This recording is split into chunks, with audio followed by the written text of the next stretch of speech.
Felipe, ¿qué estáis haciendo por parte de la distribución, vuestras empresas, para evitar ese desabastecimiento? ¿Qué medidas especiales se están tomando?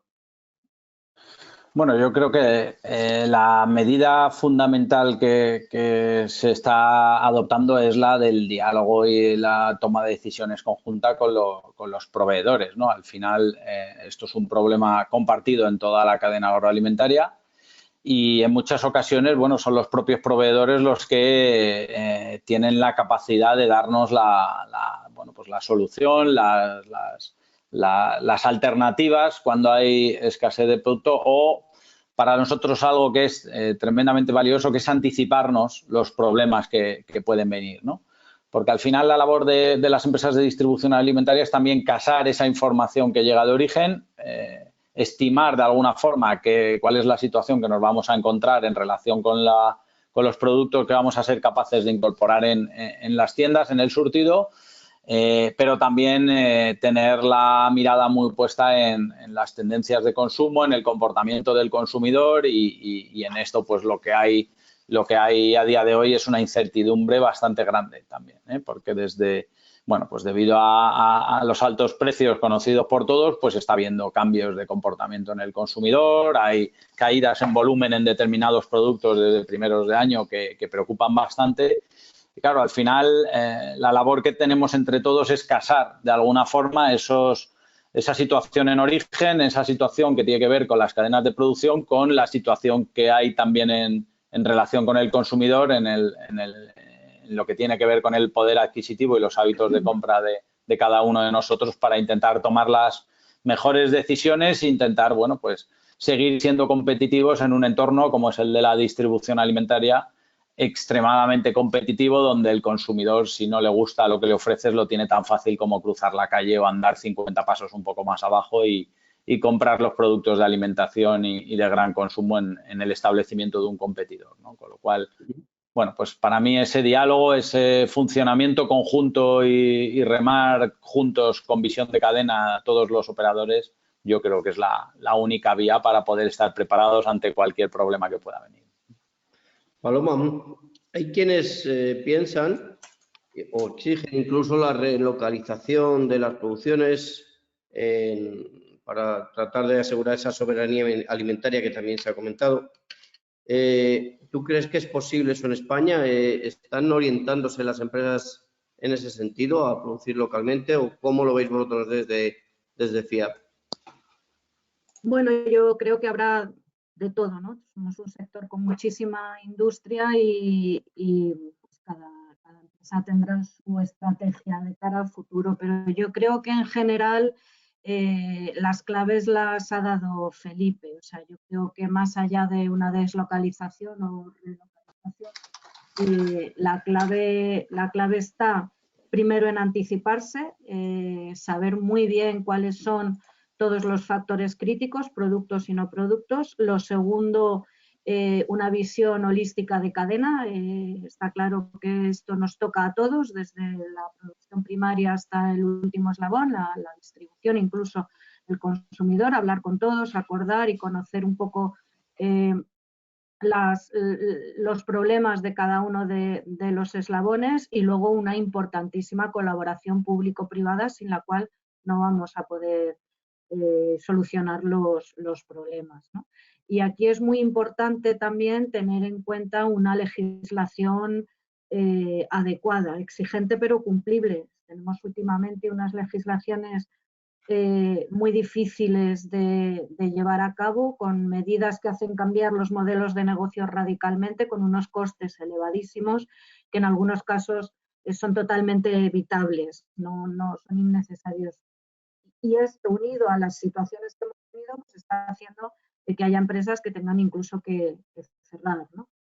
Entonces, bueno, yo creo que es un conjunto de aspectos que hay que tener en cuenta, pero que la clave la ha dado Felipe. Y conocer muy bien la cadena, que yo creo que los representantes de la cadena la conocemos bastante.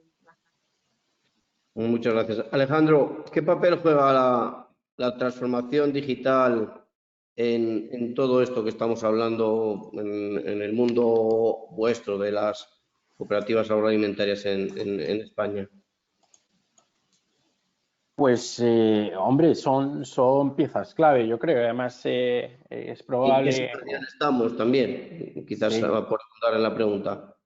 Es posible que el resto de compañeros de mesa, ¿no? La parte más industrializada o la parte de la distribución, pues la digitalización ya es prácticamente un concepto superado, pero sí que es verdad que en el sector agrícola y ganadero todavía hay mucho trabajo que hacer, ¿no? Entonces nosotros, la verdad que creemos profundamente en ello y creemos en que la digitalización va a ser plenamente necesaria porque toda la información que vamos a tener y todo el procesamiento de datos a través de una gestión digitalizada es lo que nos va a permitir tomar nuevas decisiones de producción y cambiar modelos que hasta ahora funcionaban pues de una manera, por decirlo de algún modo, algo más arcaica, ¿no? Nosotros, por ejemplo, una de las cuestiones que está ahora mismo en debate y que tenemos encima de la mesa es la implantación del cuaderno digital de explotación. Lo habréis oído y ahora mismo pues, es el trending topic del sector agroalimentario. Va a empezar a funcionar casi ya, ¿no? Para algunas obligaciones y para algún tipo de explotaciones en septiembre y el resto de obligaciones en enero.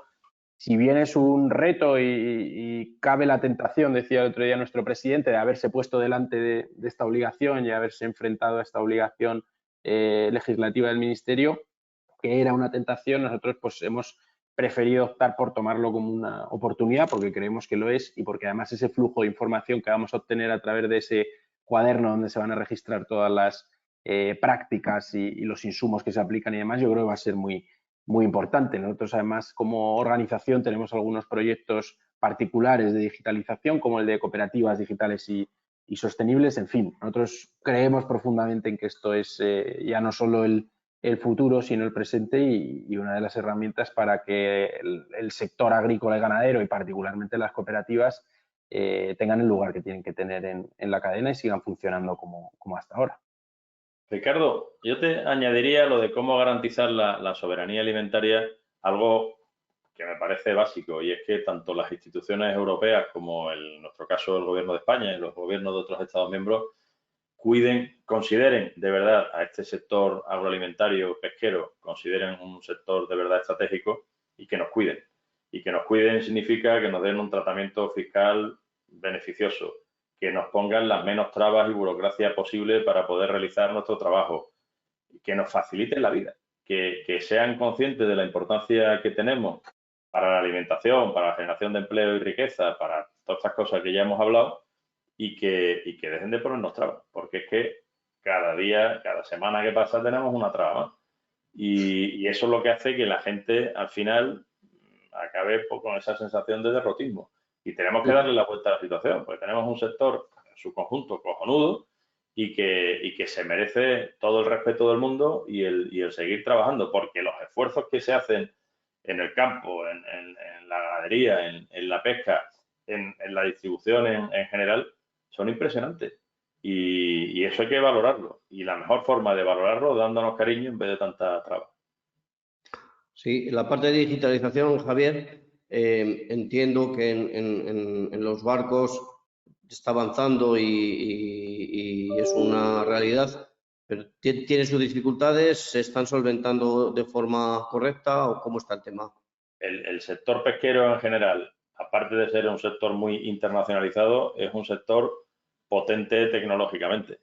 Nuestros barcos, a pesar de que la media ya es bastante alta porque supera los 30 años de antigüedad, sobre todo los barcos más pequeños, los barcos de bajura, los barcos de altura y gran altura están en torno a los 20 años, pero están continuamente incluyendo los equipos que van surgiendo, que van vendiéndose en el mercado y que mejoran la selectividad, la localización de especies, la energía, la eficiencia energética, etcétera.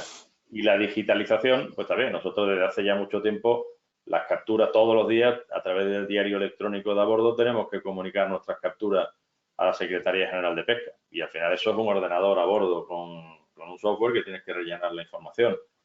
Tenemos un sistema de seguimiento por satélite de todos los barcos. La comunicación por satélite es algo que, por supuesto, la flota de altura y gran altura ya la tenemos hace tiempo, pero que en la flota de bajura también se está metiendo poco a poco. Ahora ya el nuevo reglamento de control sobre el que se ha llegado a un acuerdo en el trílogo hace poco y que se aprobará a final de año y entrará en vigor el año que viene, pues va a incluir en determinadas modalidades cámaras a bordo, donde habrá posibilidad de utilizar la inteligencia artificial para conocer qué especies son las que se están capturando y luego desembarcando. En fin, que la digitalización es una realidad. Por supuesto, se puede seguir avanzando, pero ahí yo puedo decir que estamos bastante avanzados. De hecho, tenemos incluso proyectos de telemedicina. Ahora se ha financiado con el plan de recuperación y transformación, se ha financiado un proyecto de telemedicina donde a bordo del buque con un maletín, como pueden llevar las Fuerzas Armadas en sus operaciones en terceros países, llevan una serie de equipos médicos y que con la comunicación satelital, en caso de enfermedad, en caso de infarto, de hecho se ha salvado ya alguna vida, se comunica con un centro hospitalario, en este caso concreto era en Vigo, y el médico le está ocultando y viendo al paciente, al tripulante, cómo está. Bueno, pues al final todo eso es fruto de la digitalización y de la nueva tecnología. Voy a dejar la última que tenía para el final y voy a pasar a hacer tres preguntas que han entrado por el chat. La primera para Paloma, bueno, se la lanzo a Paloma, pero podéis contestarla también Alejandro y Felipe. Dice Facundo Pérez, dice, el 9 de junio se publicó el reglamento sobre la importación de materias primas procedentes de zonas deforestadas. Entre los productos afectados tenemos la soja, ingrediente esencial para los piensos. ¿Te consta, Paloma, que se haya realizado un estudio de impacto económico sobre la cadena de suministro por parte de la Comisión Europea? No, creo que no. Yo no tengo ese documento de impacto económico. Hemos trabajado mucho el reglamento, no solo la soja, están afectados otros productos por el reglamento de deforestación, pero la evaluación de impacto a nosotros por lo menos no nos la han hecho llegar. Como dice Javier, estos trámites se los saltan, yo creo. Yo en esto, Ricardo, este reglamento también lo hemos trabajado mucho en la casa. Como dice Paloma, si hay un estudio de impacto, no lo conozco. Y además también podemos decir, sin ánimo de ofender, que los últimos estudios de impacto que vamos viendo de algunas normativas que pretende sacar la Comisión, como el de sistemas alimentarios sostenibles y demás, cuando los publican casi es mejor que no los publicaran, ¿no? Se produce una contestación enorme porque los estudios no tienen la calidad suficiente, no abordan datos suficientes y demás. En el tema del de deforestación, yo sí que puedo aquí romper una lanza por el trabajo que ha hecho el sector. Uno de los sectores o de los productos que está incluido es la carne de vacuno, porque se considera que allí en los países de los que podemos importar vacuno, en la Unión Europea, se produce deforestación ligada a cambios de uso de la tierra para la instalación de explotaciones bovinas, y esto se va a traducir no solo en unos requisitos de entrada de esa carne, que en principio pues contra eso casi nadie tendría muchos problemas, ¿no? En decir que dificultamos un poco la entrada de un producto que compite con el nuestro, pero claro, es que la legislación es horizontal y tanto lo que afecta a lo que entra también nos va a afectar a nosotros. Entonces, por ejemplo, pues se va a poner un caso de instauración de sistemas de diligencia debida para demostrar, por ejemplo, que un vacuno producido en España no se alimenta con materias primas procedentes de la deforestación. Provacuno sí tiene, por ejemplo, un estudio aproximado que hizo a través de Manuel Lainez del impacto, y estábamos hablando, si no recuerdo mal, porque lo digo de cabeza, de más de 20 céntimos por kilo de carne el impacto que podía tener, ¿no? Entonces, impactos sensibles si se llega a implantar tal y como está previsto. Lo que pasa es que no tiene sentido alguno que sean los propios sectores quienes tengan que hacer la evaluación de impacto, porque es que el regulador está obligado a hacer una evaluación de impacto que no suele hacer, y como ha dicho Alejandro, que estoy totalmente de acuerdo, cuando se hace al final es peor, porque te da una evaluación de impacto irreal que no se justifica con las medidas que se imponen, y la verdad es que eso es un tema clave para luego hacer una regulación. Además, lo que ocurre a menudo en el proceso legislativo en Europa, en Bruselas, es que en el caso de que en los que sí se hace evaluación de impacto, por parte de la Comisión Europea, claro, luego en la propuesta de la Comisión sigue una evolución, un trámite, en el Parlamento se opina, se abre el trílogo, se negocia y al final, en muchas ocasiones, del resultado final de esa normativa pues se parece a la propuesta de la Comisión como un huevo a una castaña. Ahora tenemos un ejemplo muy cercano, que es el de la Directiva de Prácticas Comerciales Desleales, que salió de la Comisión como una directiva que aplicaba solo a las compras a los agricultores y que en el Parlamento pues se decidió extender a todo el ámbito de la cadena agroalimentaria, fuera quien fuera tu proveedor, ¿no? Pues la evaluación de impacto de ese resultado final de esa directiva nunca se hizo. Se aprobó esa directiva en esos términos con una evaluación de impacto que se había hecho con otros objetivos o con una propuesta que decía otra cosa, ¿no? Con lo cual, bueno, pues al final en la Comisión de Comercio, Competitividad y Consumo de COE hemos tratado mucho este tema y lo llamamos un poco la necesidad de mejorar la calidad institucional. Al final tenemos normas pues que no responden a los objetivos iniciales por los que fueron propuestas y luego a la hora también del proceso legislativo hay normas hoy por hoy publicadas en el BOE que es que cuesta un montón entenderlas, interpretarlas, aplicarlas y oye, los que estamos aquí en esta mesa defendemos a los que trabajan por cumplir la ley, no a los que están pensando en cómo se la saltan y esos cuando se ponen a leer una nueva norma normalmente encuentran una cantidad de problemas grandísima para poder aplicarla, ¿no? La propia ley de la cadena que habéis comentado antes, si alguien se la lee en detenimiento, en el régimen sancionador hay una práctica como sancionable en el régimen sancionador que no está recogida en el articulado y que a la vez aparece como sanción grave y como sanción muy grave, la misma práctica, con lo cual yo no sé quién tenga que aplicar esa ley o multar por esa práctica, no sé qué criterio se va a coger, ¿no? Y es un ejemplo muy, muy cercano y muy evidente de lo que denunciamos en relación con la calidad legislativa. Y pasa en Europa, pero pasa a nivel nacional y pasa a nivel de comunidades autónomas. Si ponemos otro ejemplo, que es todo el tema de los envases, la evaluación de impacto que se ha hecho, como dice Felipe, de la inicial a lo que hace en la legislación no tiene nada que ver. Y si nos vamos a las comunidades autónomas ya, increíble, o sea, totalmente. Aquí la pregunta bomba que lanza Miguel Ángel Mainar, no os vais a atrever a contestarla, pero bueno. Dice Miguel Ángel, Josep Pucheu ha manifestado no creer en la ley de la cadena. ¿Qué piensan el resto de ponentes? Yo sí me atrevo. Nosotros sí creemos en la ley de la cadena, siempre es mejorable, está claro, pero la ley de la cadena al final lo que busca, aunque no lo consiga al 100%, creo que se ha mejorado sustancialmente, es un equilibrio en todos los eslabones de la cadena y yo creo que ha ayudado. Dicho esto, tiene aspectos de mejora muy, muy importantes y de redacción, como por ejemplo el concepto de coste efectivo de producción que creemos que genera, tal y como está redactado, no porque estemos en contra del concepto en sí mismo, sino porque está redactado de forma que establece o crea una inseguridad jurídica muy, muy alta, ¿no? Entonces, hay cosas mejorables, por supuesto, pero creo que fuimos en España pioneros en esta legislación, creo que ha ayudado mucho a mejorar. Creo que todavía queda camino por recorrer, pero yo creo que es una legislación muy adecuada para la cadena entera, ¿eh? Yo creo que... Dale.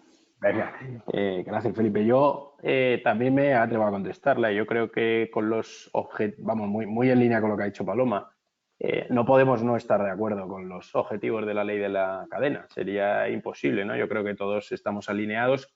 Creemos que además, desde que surge la ley de la cadena en la pasada década hasta ahora, el avance progresivo ha sido muy importante en contractualización, en hacer unas relaciones comerciales más estables, en terminar con algunas prácticas que se estaban produciendo, eso es verdad, pero claro, si hablamos de las últimas modificaciones, particularmente esta de finales del 21 con el tema de los costes efectivos de producción que ha nombrado Paloma, pues quizás el medio que se ha tratado de usar no ha sido el correcto porque es muy difícil que esto se pueda aplicar tal cual. Es muy difícil que el BOE o que la normativa cambie el funcionamiento de fijación de los precios, el funcionamiento de un mercado que se rige por un sistema de oferta y demanda, no en España, sino a nivel internacional. Entonces, los objetivos pues los compartimos plenamente, pero es verdad que el mecanismo de acción quizás no haya sido el más depurado o el mejor para que todo acabe funcionando finalmente.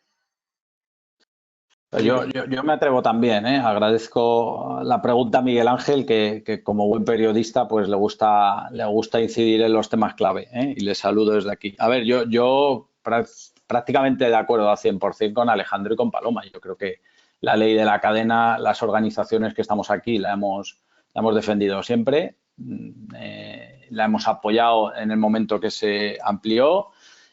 Convivíamos razonablemente bien en el texto que se aprobó o que entró en vigor en el año 2013, que, como decía Alejandro, pues vino a ayudar a reconducir determinadas prácticas que se consideraban desleales, pero luego por el camino se cruzó, en primer lugar, la modificación que se mandó en febrero de 2020 por parte del Gobierno al BOE directamente por Real Decreto Ley, sin diálogo con ninguna de las partes, que en nuestra opinión, pues vino a complicar toda la operativa de cumplimiento de la ley, y que luego además sufrió una segunda modificación para transponer los principios de la Directiva de Prácticas Comerciales Desleales aprobada en Bruselas, que en nuestra opinión es bastante peor que nuestra ley de la cadena, por injusta y por sentar un precedente de que las prácticas desleales solo pueden tener una única dirección, ¿no? Que solo las puede cometer el que compra, cuando realmente representamos a empresas que compran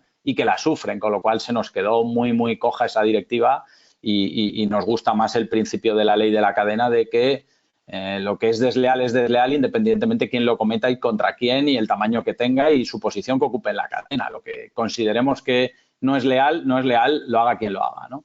A partir de ahí, lo que estamos teniendo ahora es grandes problemas, como decía Paloma, para tener seguridad jurídica en su aplicación, ¿no? Y estamos demandando desde que se aprobó el texto a la AICA un documento de recomendaciones, de directrices, de preguntas y respuestas. Además, hay un ejemplo muy, muy positivo en la propia casa, en el Ministerio de Agricultura, que es el FEGA, que está absolutamente acostumbrado a realizar, pues responder consultas sobre las normativas que publican y establecer recomendaciones, criterios de aplicación, porque hoy por hoy lo que tenemos es una dificultad enorme para poder cumplir, saber cómo cumplir con los preceptos. Hemos preguntado en despachos de abogados, hemos preguntado en la CNMC, hemos preguntado en la propia AICA y nadie nos dice cuál es la forma de cumplir y estar tranquilo con esa ley, porque, como decía al principio, representamos a empresas que lo que quieren es cumplir la ley, no saltársela, ¿no? Y ahora tenemos además la complicación adicional que genera otro coste más en plena escalada inflacionaria,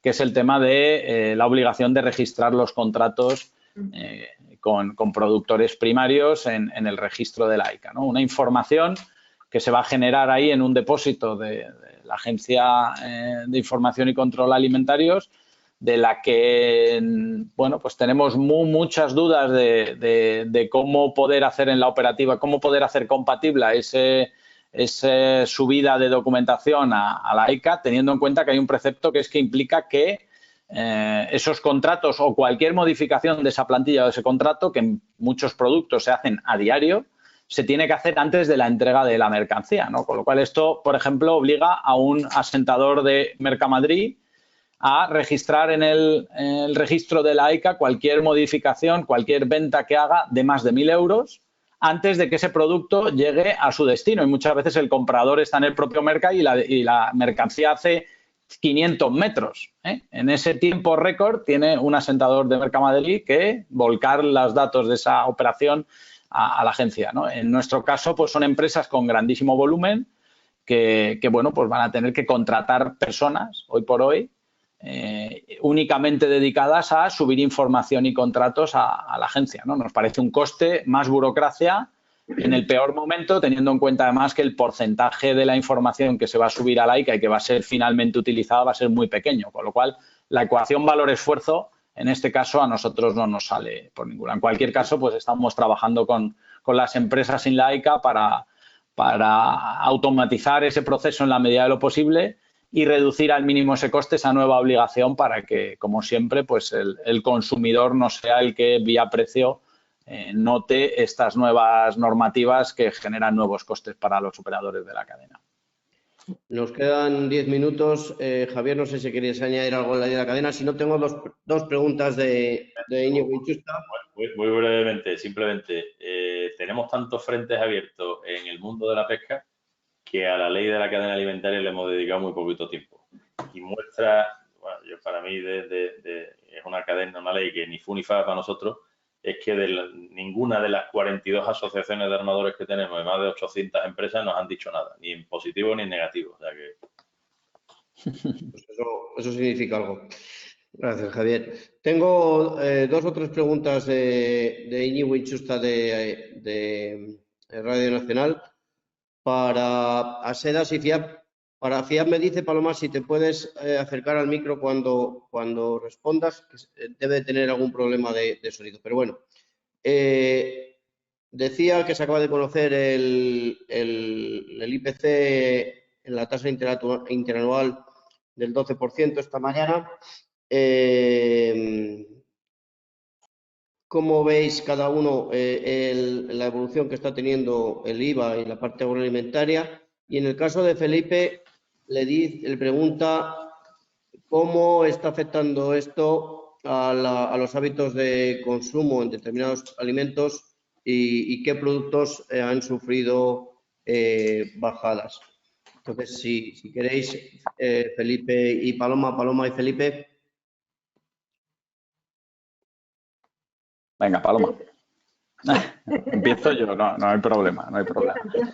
Sí. Bueno, pues nada, gracias Íñigo por la pregunta. Yo creo que el otro día en la penúltima reunión del Observatorio de la Cadena, si no recuerdo mal, se presentó por parte de Kantar, que son los que realizan el panel de consumo alimentario para el Ministerio de Agricultura, una presentación que para mí fue muy relevante, ¿no? Muy interesante, ¿no? Ahí explicaban que en la cesta de productos de alimentación y gran consumo que ellos, digamos, monitorizan para elaborar en 12.000 hogares, si no recuerdo mal, su estadística, los precios de la alimentación se habían incrementado, a ellos les salía un 18%, ¿no? Era una época en la que estaba el IPC en el 16 y pico, con lo cual, bueno, pues bastante afinado lo que les salía también a la gente de Kantar. Y en esa misma presentación lo que explicaban era que, sin embargo, el gasto en alimentación se había incrementado tan solo un 6%. Eso quiere decir que el consumidor, cuando va a las tiendas, tiene capacidad de encontrar distintos productos con los que conformar su compra, satisfacer sus necesidades y, de alguna forma, suavizar esas subidas de precios de alimentación tan grandes que hemos tenido en los últimos tiempos, ¿no? Ya me gustaría a mí que mi banco me diera a elegir entre la hipoteca que me sube un 18 o la que me sube un 6, a mí y a cualquiera de vosotros, ¿no? Con lo cual, yo creo que eso es muy importante y eso es fruto de esos cambios de hábito que está teniendo el consumidor. Evidentemente, pues eso no es una buena noticia porque el consumidor puede seguir adquiriendo productos de alimentación y puede seguir teniendo garantizada una alimentación sana, saludable, productos frescos, etcétera, pero evidentemente pues está sustituyendo unos productos por otros y eso, según para qué productos, sobre todo para los sustituidos, pues puede suponer un problema en la cadena, ¿no? Y a partir de ahí, bueno, pues los trasvases de consumo de unos productos a otros pues son los tradicionales en estos casos, ¿no? En los que es muy curioso que, digamos, también lo dijeron en la presentación los de Kantar, que los productos que más sufren o que más bajan en volumen son la clase media, ¿no? De los productos. Es muy curioso, en épocas de crisis suben las ventas de los productos de primer precio, pero también suben las ventas de los productos premium, ¿no? Da un poco la sensación de que hacemos la compra intentando ahorrar y al final, cuando ya hemos terminado, decimos, y ahora con todo lo que ahorré me voy a pegar un capricho, ¿no? Bueno, esto es casi una broma, ¿no? Pero es verdad que es difícil por enseñas ir viendo producto a producto, pero sí que, bueno, pues en algunas carnes, pues evidentemente la opción de elegir entre unas de un precio y otra, pues es evidente y está habiendo algo de trasvase de volumen de las que tienen mayor precio a las que tienen menos. Paloma. Poco más que añadir, la verdad lo ha comentado perfectamente Felipe, simplemente decir que hasta ahora el incremento de costes que han ido teniendo las empresas y es toda la cadena, además, no solo en el eslabón de la industria, se ha amortiguado al final un poco toda la subida de precios porque las empresas han ido poniéndoselo en margen, con lo cual un porcentaje alto ha ido con cargo a los márgenes de las propias compañías y esto ha amortiguado un poco. Vamos a terminar con la última pregunta, nos quedan 5 minutos, os pido brevedad. ¿Creéis que estamos, os la lanzo a todos, ¿creéis que estamos ante el final de esta crisis, vamos a llamarla así, o aún quedan unos meses o algún año para poder estar tranquilos, o quizás nunca vamos a poder estar ya tranquilos? Paloma. Pues no lo sé, la verdad, porque como vamos de susto en susto, yo no puedo asegurar que esto esté acabando, no lo sé. Yo lo que sí creo que tenemos que trasladar es, primero, tranquilidad al consumidor. Creo que a lo largo de la jornada ha quedado claro que el suministro al consumidor en ningún momento se ha visto afectado en momentos muy, muy críticos, con lo cual a partir de ahora creo que eso puede dar la tranquilidad y seguridad total al consumidor. Y luego, en cuanto a las empresas de toda la cadena agroalimentaria, pues lo que hemos venido diciendo también, tenemos que estar alertas continuamente, preparados, anticiparnos, hablar mucho con todos los eslabones entre nosotros y, por supuesto, también con la administración. Javier. Los pescadores / armadores, desde luego, no podemos estar tranquilos. Hay que estar siempre en alerta por lo que nos pueda venir de Bruselas y lo que nos pueda venir de aquí. Y defender nuestros intereses. Lo que sí es seguro es que van a seguir realizando su actividad de forma responsable, intentando hacer las cosas de la mejor manera posible, intentar cumplir las normas que a veces son imposibles de cumplir, esas que nacen de ahí de Bruselas, y llevando, gracias al resto de eslabones de la cadena comercial, estos maravillosos productos a nuestras mesas para que sigamos siendo felices. Muchas gracias, Javier. Te dejo para el final, Felipe. Alejandro. Pues muy brevemente, no sé si es el final de la policrisis que denominan algunos, pero no me queda nada. Perdona. Está claro que no podemos dar por sentada la seguridad alimentaria, pero bueno, tenemos la enorme fortuna de tener un sector y una cadena muy profesional, muy preparada, y yo creo que ante esos ruidos de renacionalización y de especulación y titulares, pues tenemos que responder con la estructuración, con la estructura que tenemos, profesionalización, etcétera. Y nada más. Y terminas tú, Felipe, por la parte... Te he dejado para el último por la distribución. No te tengo manía. No hay problema, no hay problema. No, bueno, yo creo que un poco lo que se ha dicho, ¿no? Bastante incertidumbre, es muy complicado saber lo que va a pasar. Yo creo que ya nos hemos acostumbrado a ir solapando unas crisis con otras, con lo cual en alerta, como decía Javier, por lo que pueda venir. Una sensación muy rara con comportamientos, cambios de hábito del consumidor, como decía al principio, pero luego intenta reservar un restaurante en Madrid el sábado para comer con tus padres, a ver si encuentran mesa, ¿eh? No sé si es el tema del ahorro, si es el tema que todavía queda algo. La verdad es que no soy experto en esto. Lo que leo es que parece que el ahorro está cerca de acabarse, pero no lo sé.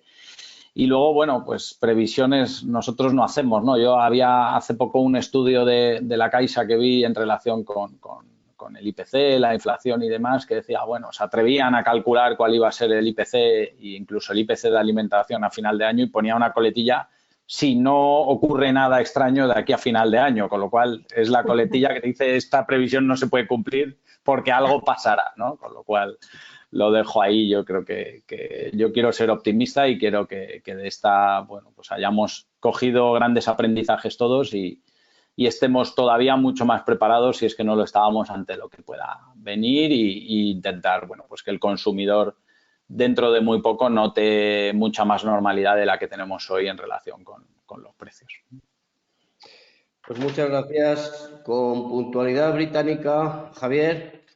11:59. Terminamos esta jornada agradeciéndoos vuestra participación, también la de Josep y la de todos los que han asistido a la jornada, dando las gracias también a los patrocinadores del GIS, del Grupo Alimentario de Innovación y Sostenibilidad, Altech Spain, Banco Sabadell, Eurosemillas, Foro Interalimentario, John Deere, y por la parte de los socios a ADESA, Cajamar, Capsa Food, Cetarsa, Consum, Cobap, Encesa, Floret, Hispatec y más de agroalimentaria, Interolio, Mercadona, Seresco y Farmfires.